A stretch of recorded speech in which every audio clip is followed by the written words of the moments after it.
क्या हुआ था उस रात भागचार। मेरा दिल व आत्मा दोनों खुशी से भर चुके थे और इस खुश मिजाज गाँव की खूब सारी कहानियाँ अपने झोले में लिए मैं अपने रास्ते पर निकल पड़ा। अगले 5 दिन तक मैं पहाड़ों में ही घूमता रहा।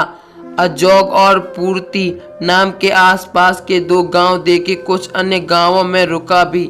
चेनाब के किनारे सफलतापूर्वक चढ़ाई करने के बाद भी मुझे ये महसूस हुआ कि यहाँ की जमीन और चढ़ाई का स्तर एक नए ट्रैकर के लिए कुछ ज़्यादा ही मुश्किल है। इसलिए मैंने राज्य में किसी दूसरी जगह पर कोई सुविधाजनक और सामान्य स्तर के ट्रैक की खोज करने का निश्चय किया। इसलिए मैंने मार्गराहों जाने का मन बनाया, जहां जाने के लिए मुझे उसी रास्ते पर वापस जाना था जहां से मैं आया था। इस बात से मैं काफ़ी खुश था, क्योंकि वापस जाने का मतलब था कि पिंदान गांव फिर से मेरे रास्ते में आएगा और मैं एक बार और इस गांव को देख सकूंगा। 2 दिन बाद मैं फिर से उसी रास्ते पर चल रहा था जहां मुझे ताना मिली थी।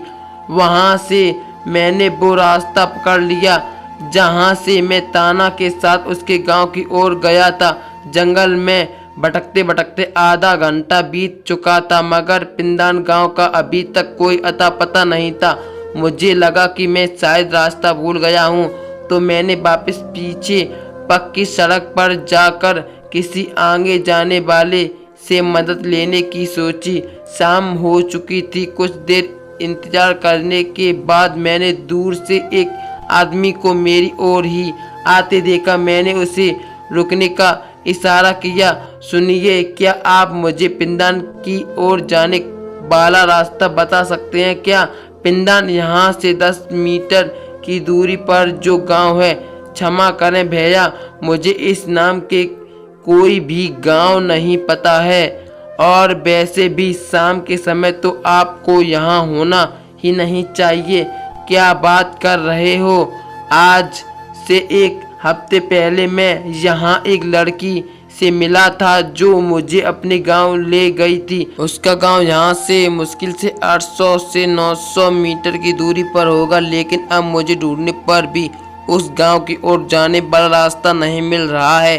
वह आदमी अब चिंतित लग रहा था। अंधेरा गिर रहा है बाबू, आज की रात आप हमारे गांव में रुक लीजिए। सुबह होने पर अपने पिंदान की खोज में निकल लेना। उस आदमी ने मुझे सलाह दी। शाम के 7 बज चुके थे तो मैंने उसकी सलाह मान ली।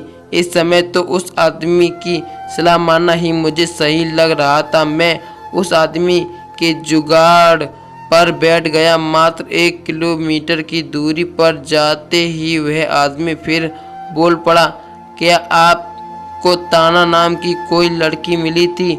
उस आदमी ने मुझसे पूछा। जी हाँ, क्या आप उसे जानते हैं? व्यक्तिगत रूप से नहीं जानता। क्या वो आपको गांव के किसी समारोह में ले गई थी?